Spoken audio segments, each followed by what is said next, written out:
Nah, bagaimana sampai dia bisa meninggalkan agamanya? Kita akan bincang-bincang dengan beliau. Ya, Bu Ika, bisa dicerita sedikit dulu latar belakang Ibu waktu di dalam iman yang lama nih, seperti apa Ibu jalankan? Iya, waktu itu kami dari pendidikan SMP, ya, saya belum kenal Tuhan, saya juga rajin untuk pengajian. Sampai dalam pengajian itu pun kami bawa satu buah yang sampai sekarang itu buah itu bertumbuh. Ya. Berarti itu menjadi kenangan bagi tempat yang kami untuk ngaji. Oh, Ya. buah apa tuh? Lato-lato. Yang sebesar gini ya, warnanya kecoklat-coklatan gitu. Tumbuh di mana itu? Di negara maju, negara Amerika ini. Ya. Oke.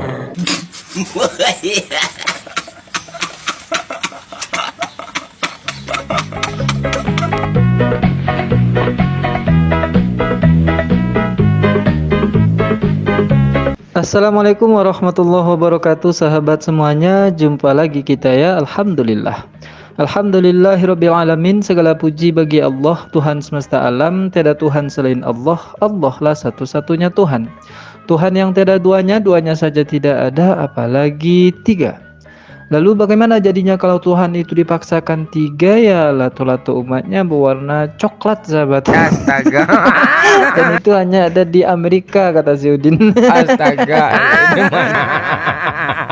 Ya sahabat semuanya, selamat datang kembali di channel Bamtri. Selamat pagi, selamat siang, selamat sore, selamat malam.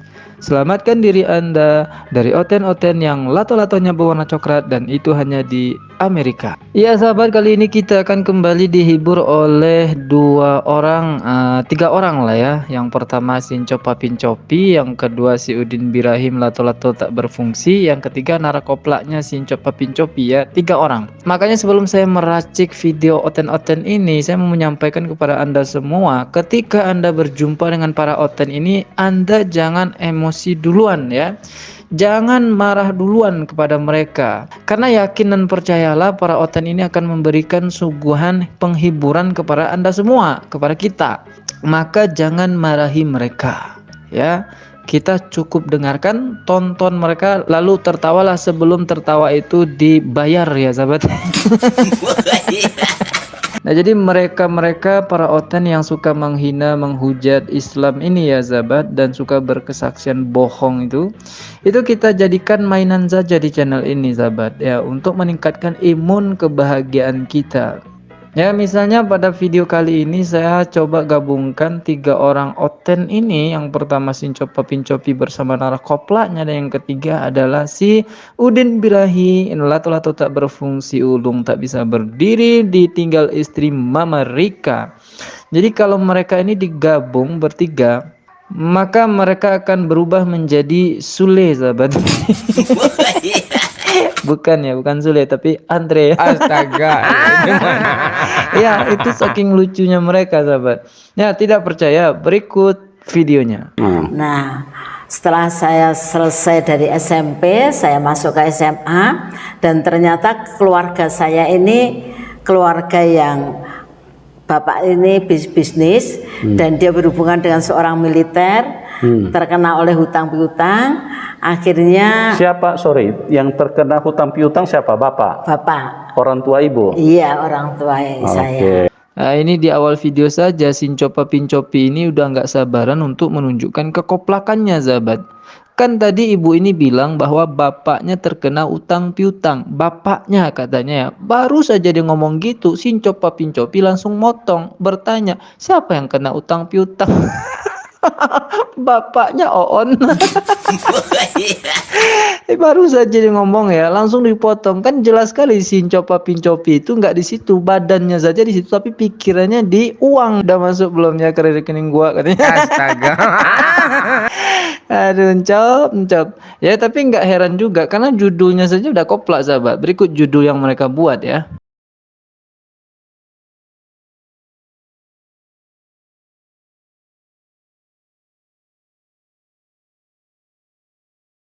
Astaga. Gimana? Baca judulnya aja sahabat. Coba Anda ke channelnya Sincop itu, bukain judulnya saja itu ya. Itu udah koplak kali gitu. Belum isinya. Nah, kita lanjutkan lagi ya. Dua orang ini ngobrol. Nanti kita selingi dengan video si Udin ya, supaya video bocor halus kita ini makin sempurna koplaknya gitu. Kita lanjut dulu sahabat. Belajar bersahabat dengan orang Kristen. Iya. Gitu. Dan ternyata luar biasa. Loh, orang Kristen itu enak ya. Oh. Karena apa?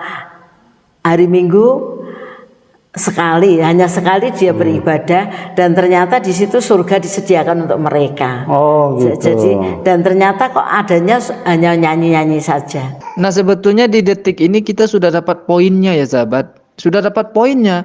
Kalau betul ibu ini dulunya Islam, seorang muslimah gitu ya, yang mengikuti pengajian-pengajian sejak SMP sampai SMA, katanya ya dalam kesaksiannya itu. Saya mau tanya, ibu ikut pengajian berapa lama waktu itu? Ya 3 tahunan mungkin. Oh, lumayan ini ya. Iya. Berarti lumayan. Dari SMP itu sampai kelas 1 SMA itu saya masih tetap ngaji. Ya, tapi akhirnya murtad. Kenapa dia murtad? Poinnya di sini. Yaitu karena pertama di Kristen itu enak. Kenapa enak? Karena yang kedua, yaitu ibadahnya cuman pada hari Minggu. Dan yang ketiga, ibadahnya itu hanya joget-joget. Nah, apakah ibu ini berbohong? Tidak. Memang di Oten kayak gitu kok. Nggak percaya? Berikut faktanya saya tampilkan. Terus saja, lakukan terus. Sungguhlah hidupku telah ditebus oleh kuasa darah yang kudus. Woi fans MU ngomong dong, senggol dong gitu. Nah, mungkin di antara orang yang berjoget itu ada ibu ini juga, sahabat. Ya, Anda lihat saja rambut ikal-ikal kayak cacing gitu kan. Pasti ada ibu itu Anda temukan. Jadi memanglah di Oten itu mereka beribadahnya cukup sekali saja. Ini kalau orang berpikiran waras gitu ya sahabat. Masa untuk mencapai suatu kenikmatan itu, untuk mencapai kesuksesan itu kita senang-senang saja. Logika saja lah coba ya. Anda mau menikmati pemandangan yang indah sekali di atas gunung atau di atas ketinggian, di puncak gitu.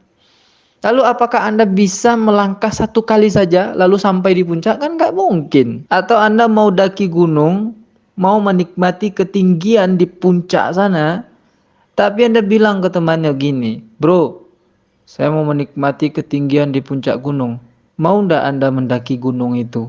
Akan koplak kali.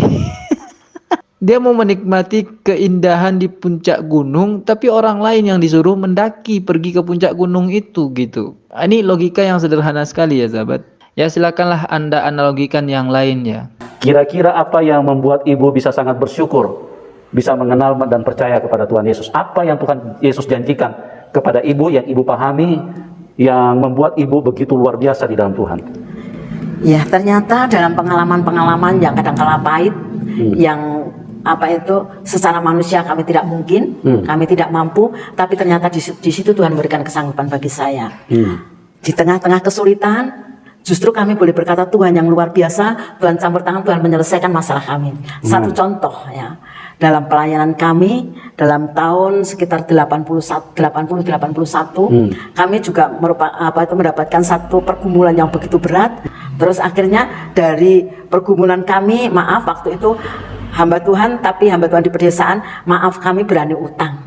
Nah, karena memang tekanan hidup dari utang piutang itu saya berdoa Tuhan kalau Tuhan izinkan dan Tuhan memang itu akan menyelesaikan utang piutang kami, dan ternyata tepat pada waktunya Tuhan menyelesaikan semuanya itu. Rumah yang disita itu ternyata dikembalikan. Wih, Ya, jadi berarti tempat yang kami tempati itu dari rumah yang di rumah bawah itu, berarti rumah yang disita itu dikembalikan semuanya, baik tanah, baik rumah, baik semua isinya dikembalikan semuanya. mujizat terjadi. Iya, amin. Selalu kita dengarkan narasi ini ya sahabat di kesaksian si Papi Copi ini, bahwasanya untuk mengukur kebenaran Tuhan itu atau agama itu adalah uang sahabat. Selalu diceritakan persoalan hidup, ekonomi gitu ya. Seperti ini misalnya dia hutang ya kan, lalu berdoa dan akhirnya hutangnya itu dibayarkan atau terbayarkan. dan bahkan barang-barang yang dulunya disita itu dikembalikan lagi. Ya, persoalannya nggak jauh-jauh dari itu, sahabat. Maka kalau cerita seperti ini ya sahabat, itu kalau kita minta orang-orang untuk bercerita tentang kehidupannya, pengalaman hidupnya, itu setiap orang pasti mengalami gitu. Maka kalau dia ini betul-betul mengaku seorang Islam dulunya, seorang muslimah, tentunya dia pernah dengar bahwa di dalam Islam itu bagaimana cara menghadapi kehidupan ini. Bagaimana menghadapi kesulitan hidup gitu kan. Bagaimana menghadapi cobaan, ujian dari Allah gitu. Dan orang Islam pasti paham betul, Allah tidak akan pernah memberikan ujian cobaan di luar batas kemampuan kita. La yukallifullahu nafsan illa wus'aha. Nah, ini mengakunya seorang muslimah mengikuti pengajian bertahun-tahun, tapi untuk menghadapi persoalan hidup saja dia nggak tahu, sahabat. Ya, tapi nggak heran juga, karena pengajian itu ya pengajian apa nggak dijelaskan juga tadi kan, apa nama pengajiannya itu. Ya, tapi kalau Udin sebut pengajiannya itu pengajian lato-lato, sahabat. Ya, berikut pengakuannya. Iya, waktu itu kami dari pendidikan SMP, ya, saya belum kenal Tuhan, saya juga rajin untuk pengajian. Sampai dalam pengajian itu pun kami bawa satu buah yang sampai sekarang itu buah itu bertumbuh. Ya. Berarti itu menjadi kenangan bagi tempat yang kami untuk ngaji. Oh, Ya. buah apa tuh? Lato-lato. Yang sebesar gini ya, warnanya kecoklat-coklatan gitu. Tumbuh di mana itu? Di negara maju, negara Amerika ini. Ya. Oke.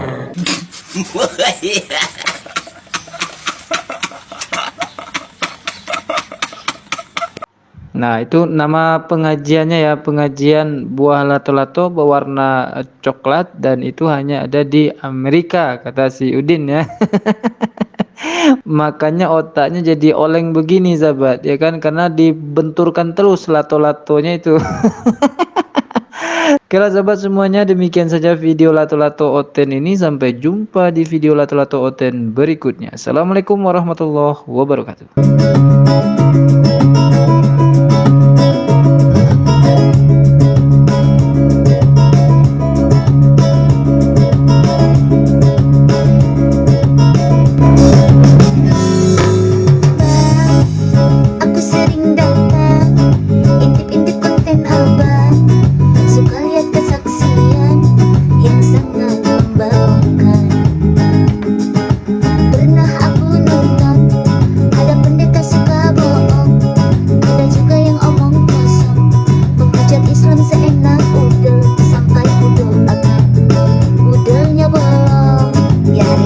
Lam malam kudus, nyi senyap. Burung nuri si burung galau terbang tinggi bagai layangan.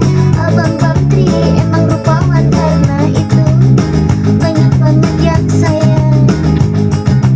Odong-odong di jalan raya, berhentinya di lampu merah. Emang murna dong, banyak bohongnya, bener abang, harus dibikin gerak. Ini parah nih.